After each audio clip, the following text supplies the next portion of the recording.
Today on JD Cars, we'll be doing a full rotor and pad replacement on our BMW 335.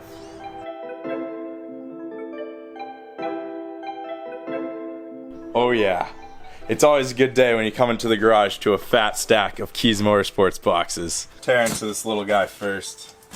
Oh yeah, EBC brakes, red stuff, premium street pads.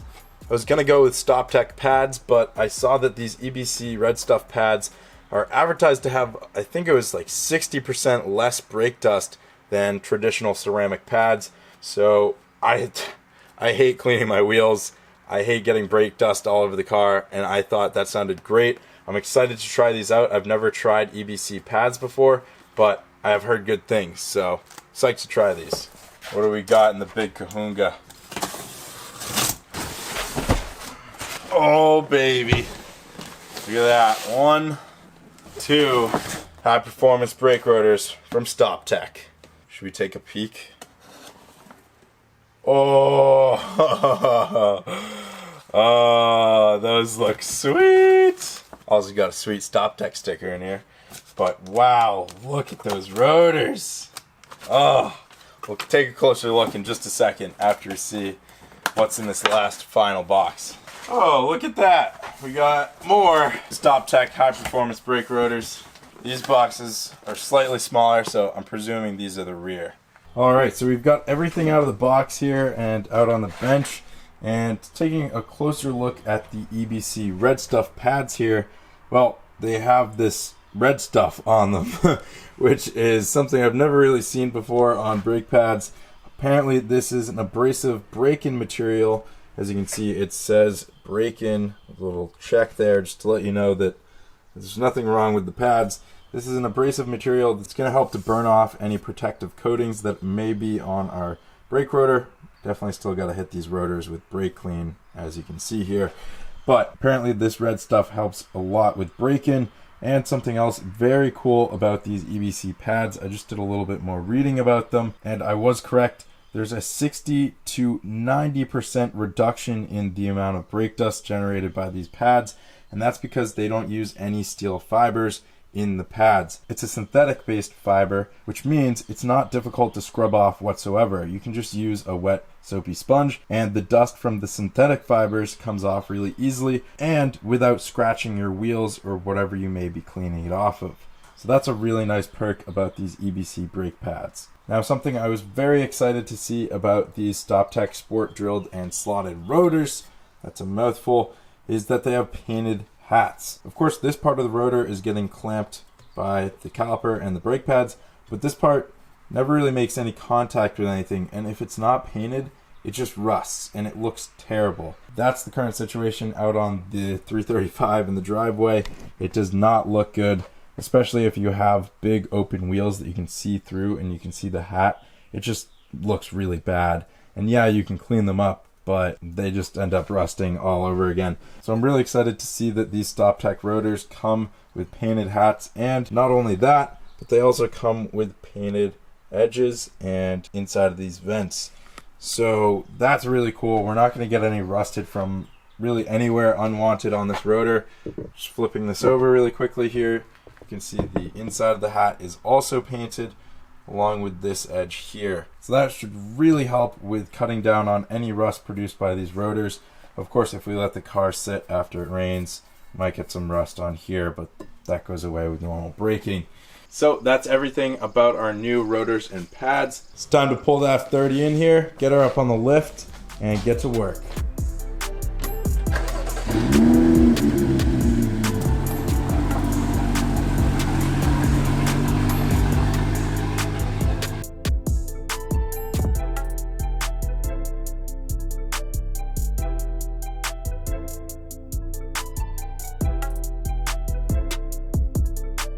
So just before we jump into things over on the F30 over here, which by the way is the chassis code of this car, that's most BMW 3 Series from 2012 to 2018. But that doesn't really matter. What matters is this is a BMW, and this is going to be virtually the same procedure on almost any BMW model when replacing your rotors and pads. The only thing that will really vary is potentially the size of your caliper bolts, and the little rotor retaining screw may be a different size on your model. But other than that, it's going to be the exact same procedure on all BMWs, and in fact most cars in general. The second quick note I want to make: we do not need a lift for this job. While it is nice for this video and pulling off all 4 wheels at once, you really don't need a lift. You can just jack the car up either front and back first, or one corner at a time. Whatever works best for you. And without any further ado, let's jump into this brake job.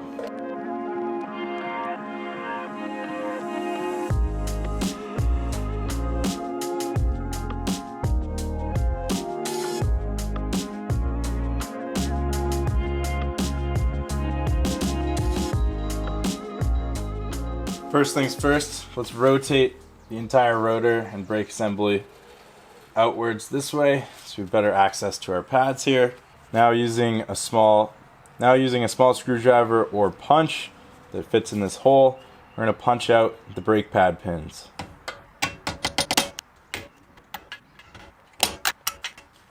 Once you have them punched out most of the way, you should be able to press in on the spring-loaded tab right here and pull the pin right out. Now, since these rotors are quite worn and we are planning on disposing of them, not reusing them, I like to use 2 flathead screwdrivers, one on either side of the rotor. Just jam it in between the rotor and the pad and squeeze them together or pry them apart to compress our brake caliper pistons, making the removal process of the pads a lot easier, along with the reinstallation a lot easier as well. You can pull out the little spring tensioner clip, set that aside, and I'm just going to work on compressing the pistons a little bit more before we pull these pads out. So we've just about fully compressed all 4 pistons on this front brake caliper. Now we can easily pull out the old brake pad, which honestly has quite a bit of life left in it. These pads were new a year ago, so I don't really expect these pads to be that worn. What's really worn are the brake rotors. But also, just take a second and look at all this dust coming off of these traditional pads. It's gross. So much brake dust. It's literally just falling on my arm here. That is hopefully what we're going to be reducing with the EBC red stuff pads, along with all this grossness that goes onto our calipers and our wheels. Now, before we pull off the caliper, we are going to want some sort of brake hook or bungee on hand so we can properly support it and not let it dangle by the brake line. To remove the caliper, we'll come to the back side and we'll remove 2 18mm bolts, one located here and one more up top.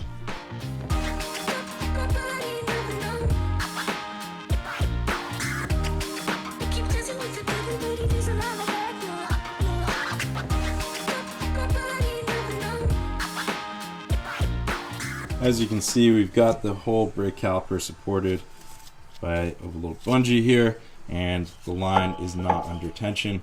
That's what we're looking for. At this point, we can straighten out the rotor. And to remove the old rotor, we have one little set screw that holds it on. Some vehicles just don't have any screw here at all. Typically, vehicles with studs will have no set screw. Sometimes a retaining washer, but in this case, we use wheel bolts, so there's a set screw. We're going to use an H6 hex head to remove this, and then the whole rotor will come right off. I am going to spray down the set screw with a little bit of penetrating oil just to make sure we can loosen it up. And I'll also remove it by hand because these are known to strip sometimes, and it's not fun when you strip one out.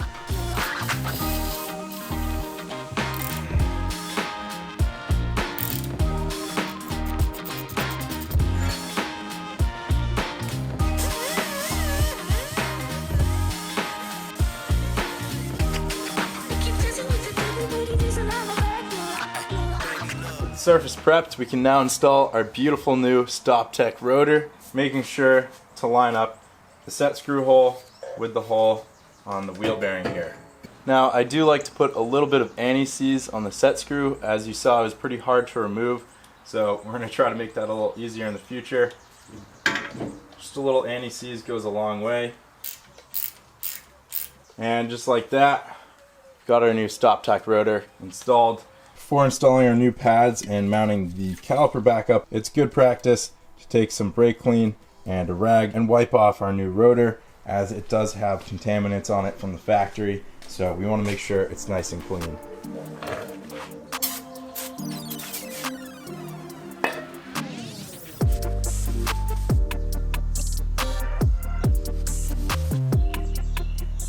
As you saw there, pretty crazy how much contaminants come off of it and how much cleaner it looks after applying just a little bit of brake clean. But gosh, guys, look at that brake. Woo, that looks good. I'm excited. All right, so before we get these calipers mounted back up and the new pads installed, I do want to hit them with a little bit of Scotch-Brite pad and paint just to make them look a little bit better because they have a bunch of brake dust soaked into them. So we're going to leave that for now. We're going to move on to the back, show you the back rotor replacement. It's pretty much the same procedure.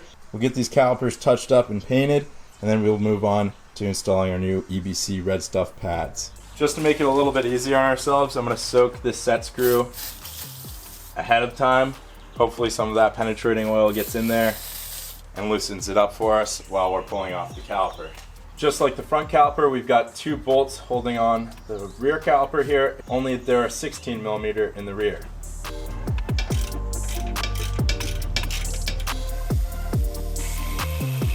Before pulling the caliper off, I'm going to compress the piston with a flathead screwdriver.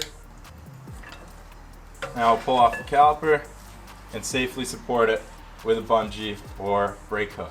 With the caliper removed, we'll now use our H6 hex bit once again to remove the set screw.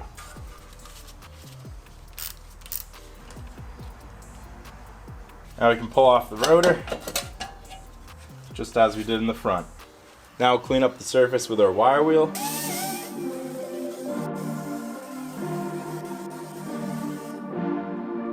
Before tossing on our new rotor, a quick note about drilled and slotted rotors, specifically slotted rotors that is. When installing rotors with slots in them, like these guys, it's important to have the top edge of the vane facing this way in rotation, facing towards the front of the vehicle. Somewhat interestingly, both of our rear StopTech rotors have the same vane direction here. As you can see, they're going in the same direction. That's not the case on the front vanes. The front vanes are positioned in opposite directions as specified by the manufacturer. As you can see in this diagram here, you want the top leading edge of the vane facing forwards. For some reason, I have 2 identical rear rotors. I'm not sure if they were mispackaged or if they're just meant to be that way, but I figured I would note the direction of the vanes should be facing forwards unless you end up in a situation where both rear rotors are identical. The vanes should still serve the same function, but it is a little bit strange that these are the same vane pattern. But anyways, we'll proceed with installing this bad boy. Once again, lining up the set screw hole, a little bit of anti-seize on the set screw, and we'll reinstall it. And just as we did in the front, we'll do a wipe down with brake clean just to make sure we get all the contaminants off this rotor.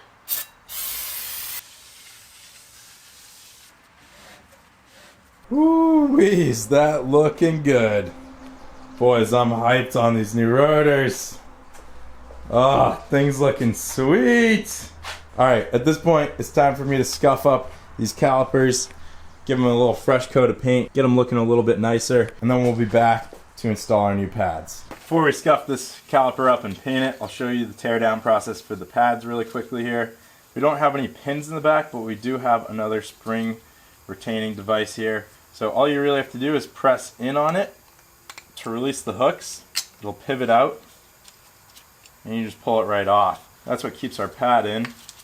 So we'll just wiggle the outside pad loose. This one is pretty thin, not too bad. And then the inner one is actually held in by springs into the piston itself. As you can see, it's got these 3 little spring teeth mechanisms that pop right into the piston. So it does take a little effort to pull it out, but once it's out, it's out. And on the passenger rear, we do have a brake wear sensor. That's this little guy sticking out that my finger's touching. This one's still intact. It hasn't been worn down and it hasn't triggered the car to tell me I need new brake pads, so we can just reuse it. If yours has triggered and went off, you will have to replace it, which is pretty straightforward. It's just one little plug connector up behind the rotor. But we do need to take note of this sensor when installing our new pads so that we know when we need new ones. Well folks, it actually looks like we don't need to repaint our calipers after all. I had wiped these calipers down with something other than brake clean, and this brake dust just simply would not come off. But as you can see over on the driver's side, that one is glistening clean. Check this out, guys. I should have tried brake cleaner first. Look at this.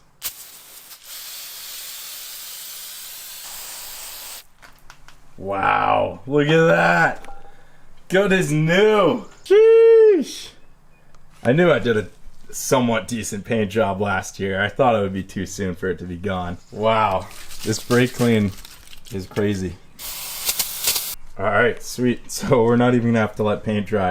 I'm gonna clean the rest of these off and we'll get back to installing our new pads. All right, we are up at the driver's side front of the car to install our new pads, because just as the passenger rear has, the driver front has a brake wear sensor right here.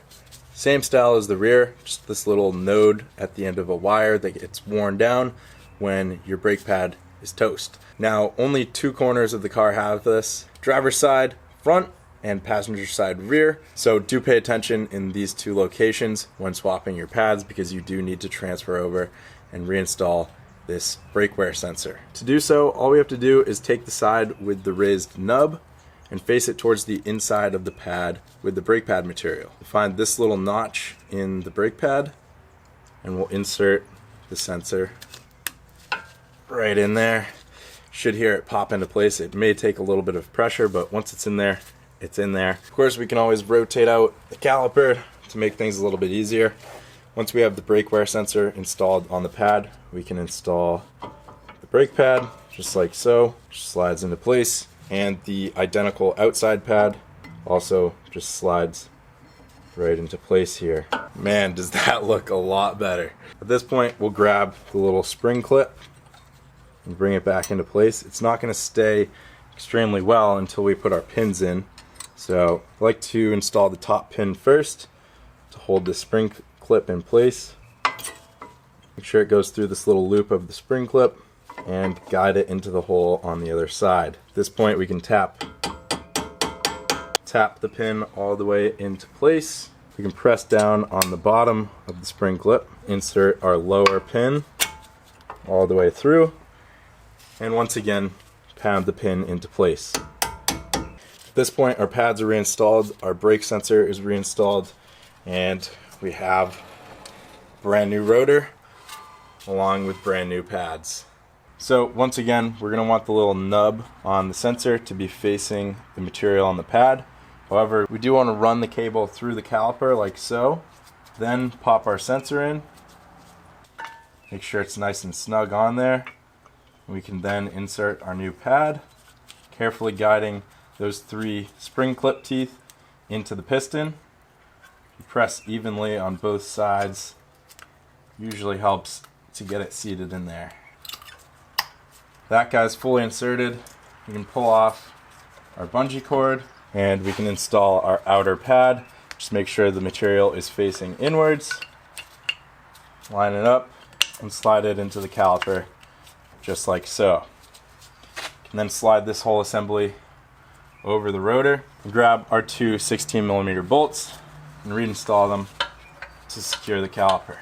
After torquing down the caliper bolts on the rear, we'll reinstall the little spring clip. It's helpful to get the two outside feet planted on the caliper, then press down in the center to get those hooks to secure in each hole.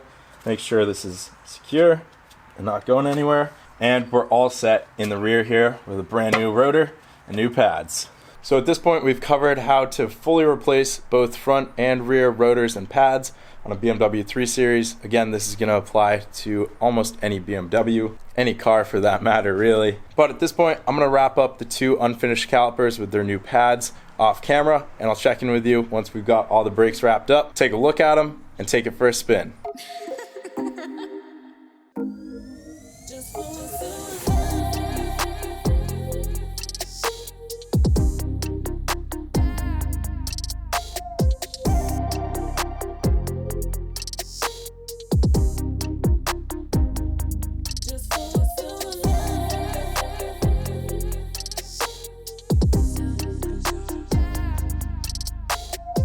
Well, folks, all four wheels are back on. We have all four rotors and sets of pads replaced, and I could not be happier with how these look and how smoothly this whole installation went. Of course, this is an OEM replacement, so I expected it to go smoothly, but I had literally no hiccups this entire time.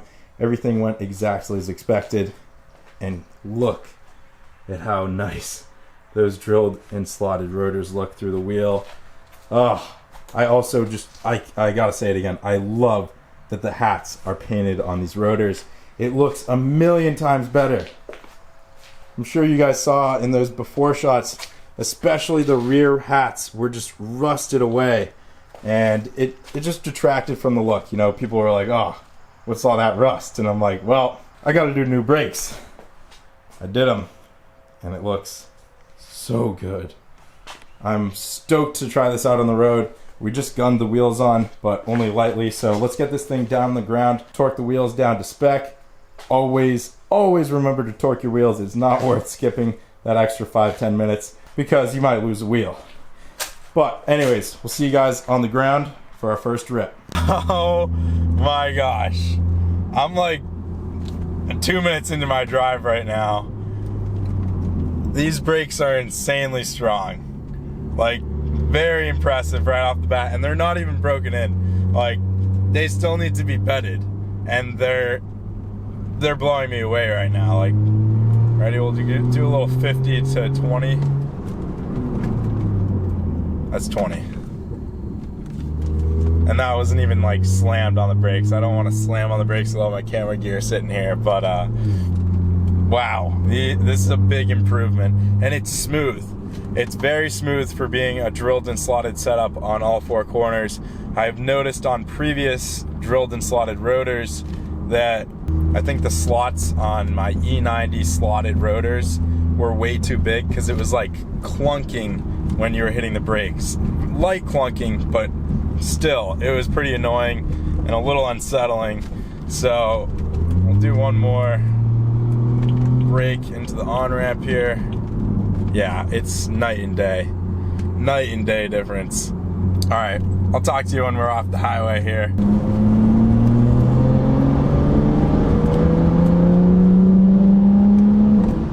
All right, we're back at the crib here. Just wrapped up my first drive in the F30 with the new StopTech Rotors and EBC pads, and they're really not bedded at all. Like, I just looked at the rotors.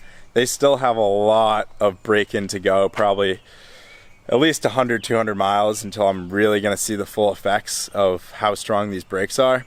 As you can see, the rears are starting to get bedded, but you can still see a lot of the machining lines, which means they're still far from being fully bedded. Same thing up in the front. You can see only really the outer edge is starting to get bedded, but nonetheless, they look a hell of a lot better, and they feel a lot better as well. Look at that.